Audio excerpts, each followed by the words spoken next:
PR যদি হয় তাহলে নেতা সৃষ্টি হবে না, যে এই আসন থেকে দেখে ঢাকা 10 থেকে নির্বাচন হলো কিন্তু ওনাকে দেওয়া হলো অন্য জায়গায়, কিন্তু আসলে ওরা মূল নেতা খুঁজে পাবে না। আসলে এইটা ওরা ব্যাপারটা বেশি একটা বলতেছে আর কি।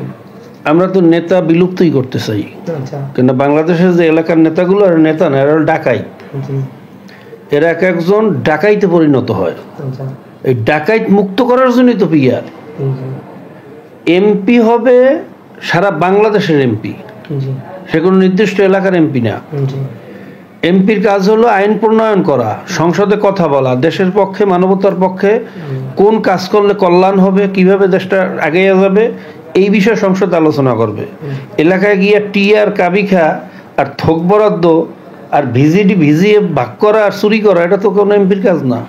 কিন্তু এমপিরা তো এটা করতেছে। কিন্তু সংসদে যে বাজেটগুলো যে এলাকা ভিত্তিক তারা ঘোষণা যে আমার এলাকায় এই প্রয়োজন, এটা প্রয়োজন, কিন্তু যদি উনি হয় অন্য এলাকা, তাহলে এই এলাকায় কিভাবে এটা পূরণ হবে? এই সংসদে আসলে কোন এলাকায় কি প্রয়োজন এটা সংসদে বলার খুব বেশি প্রয়োজন নাই। এইটা দেখার জন্য সেখানকার প্রত্যেকটা ডিপার্টমেন্ট, প্রত্যেকটা জেলা ভিত্তিক অফিস আছে ডিপার্টমেন্টের, যেমন এলজিডির অফিস আছে, রোডস অ্যান্ড হাইয়ের অফিস আছে, এরপর আপনার দুস্থ মানবতার সেবার জন্য কল্যাণের জন্য দপ্তর আছে, প্রায় 40 থেকে 41টার উপরে দপ্তর প্রত্যেকটা এলাকায় আছে। তারা রিপোর্ট দেবে কোন এলাকায় কি প্রয়োজন, সেই রিপোর্ট অনুযায়ী সরকার ব্যবস্থা নেবে। এরপরেও মহাসংকট মহা সমস্যা দেখা দিলে আমরা তো বাংলাদেশেরই সন্তান, বাংলাদেশের যে কোনো জায়গায় যে কোনো সমস্যা আমি আলোচনা করতে পারবো। যেমন আমার এখান থেকে আমি চিটাগাং যাব, চিটাগাংয়ে একটা মহাসড়ক দরকার, আমার বাড়ি বরিশাল হইলে আমি এটা বলবো। চিটাগাং পোর্টের থেকে মালামাল আনার জন্য আমার মহাসড়ক দরকার, ট্রেন লাইন দরকার, বুলেট ট্রেন দরকার, এটা আমি বলবো। আমার সিলেট রোড আরো সুন্দর হওয়া দরকার, আমার বরিশাল রোড কুয়াকাটা পর্যন্ত আরো সুন্দর হওয়া দরকার, আরো বড় স্পেস নিয়ে হওয়া দরকার। আমার ভোলার গ্যাস বাংলাদেশের সব জায়গায় ছড়াইয়ে দেওয়া দরকার। এত বড় সম্পদ আল্লাহ দিচ্ছেন, এই প্রায় 250 কিলোমিটার পর্যন্ত এই গ্যাসের অবস্থান, এই গ্যাস দিয়ে বাংলাদেশ উন্নতি করা সম্ভব। এই ভোলার গ্যাসকে ভোলায় না রাখিয়া এইটাকে বরিশাল হইয়া সারা বাংলাদেশ ছড়াই দেওয়া দরকার। এটা তো জাতির স্বার্থে আমরা বলবো। আর হুজুর, পিআরটাকে আপনারা শুধু সংসদ নির্বাচনে খেলতে চাচ্ছেন নাকি ইউনিয়ন পর্যায়ে সহকারে লোকাল পর্যায়ে নির্বাচনগুলো চাচ্ছেন? দেখেন, পিআর এমনই একটা সুন্দর পদ্ধতি, একটা নির্বাচন দিয়েই সবকিছু নির্বাচন করা সম্ভব।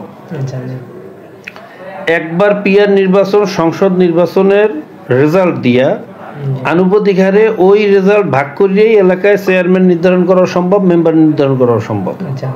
কোন ওয়ার্ডে কোন মার্কা কত ভোট পাইলো, কোন ইউনিয়নে কোন মার্কা কত ভোট পাইলো, যে ইউনিয়নে ভোট বেশি পাইবে সেখানে চেয়ারম্যান নির্ধারণ করা সম্ভব। যদি এই পদ্ধতিতে না যান তাহলে আগের মতো চেয়ারম্যানের মেম্বার নির্বাচন হবে, সমস্যা নেই। কিন্তু ইচ্ছা করলে এক নির্বাচনে এক খরচে রাষ্ট্রের অনেক টাকা বাঁচাইয়ে দেওয়া সম্ভব এই পিআর পদ্ধতি করলে। পিআরের ব্যাপারে হয়তো অনেকে ভালো জানে না, বুঝে না। আমাদের অনেক ইসলামী দলের দায়িত্বশীলরাও পিআরের ব্যাপারে হয়তো ওনারা স্টাডি করেন নাই, না বুঝে কিছু ভুল ব্যাখ্যা দিতেছেন। আসলে পিআর পৃথিবীর অধিকাংশ দেশে চলতেছে, পৃথিবীর প্রায় 100টার উপরে দেশে পিআর চলতেছে। সেখানে রাজনৈতিক কোনো হাঙ্গা দাঙ্গা, কোনো রাজনৈতিক পেশি শক্তি, কোনো রাজনৈতিক দুর্বৃত্তায়ন সেখানে নাই। পিআর পদ্ধতি নির্বাচন হইলে একটা জাতীয় ঐক্য সৃষ্টি হবে, প্রত্যেকটা ভোটের মূল্যায়ন হবে। এখন যারা আবার নির্বাচন বলতেছে পুরানো পদ্ধতির নির্বাচন, আমার অনেক ইসলামিক দলের দায়িত্বশীলরাও দেখছি বলতেছেন, আচ্ছা বলেন তো আগের সিস্টেমে নির্বাচন করলে আপনি কত পার্সেন্টেজ ভোট নিয়ে সংসদ গঠন করবেন বা সরকার গঠন করবেন? 33% ভোট নিয়েও এই দেশে সরকার গঠন হওয়ার ইতিহাস আছে। সর্বোচ্চ 40 থেকে 41%, তাও কারচুপির ভোটের রেজাল্ট এটা। তা 40% ভোটও যদি হয়, বাকি 60% লোকের অবস্থা কি হবে?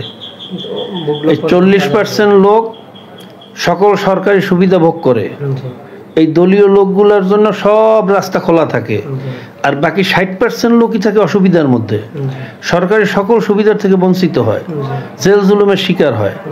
তা আপনি মেজরিটি মাস্টের কথা বলিয়া 60% লোককে বিপদে রাখবেন আর 40% লোককে সুবিধা দেবেন। এই পুরানো বস্তা পচা নোংরা কলুষিত বিষাক্ত একটা পদ্ধতি, এই পদ্ধতিটাই আপনি আসতে চান। কেন আসতে চান আমাদের বুঝে আসে না। আমরা যেই সিস্টেমটা বারবার ফেল করছে 54 বছর পর্যন্ত, এই দেশকে তো সুন্দর করতেই পারে নাই, বরঞ্চ দিন দিন ধ্বংসের দিকে ঠেলে দিছে। সেই পুরানো বস্তা পচা পদ্ধতি আবার নিয়ে আসতেছেন কি জন্য? এটা আমাদের বুঝে আসে না। যে এখানে তা আমি অনুরোধ করব, যারা পিয়ার সম্পর্কে এখনো ভালো করে জানেন না, আমি অনুরোধ করবো আপনারা পিয়ার নিয়ে স্টাডি করেন। যে এখানে আসলে তাদের একটা মূল বক্তব্য হলো যে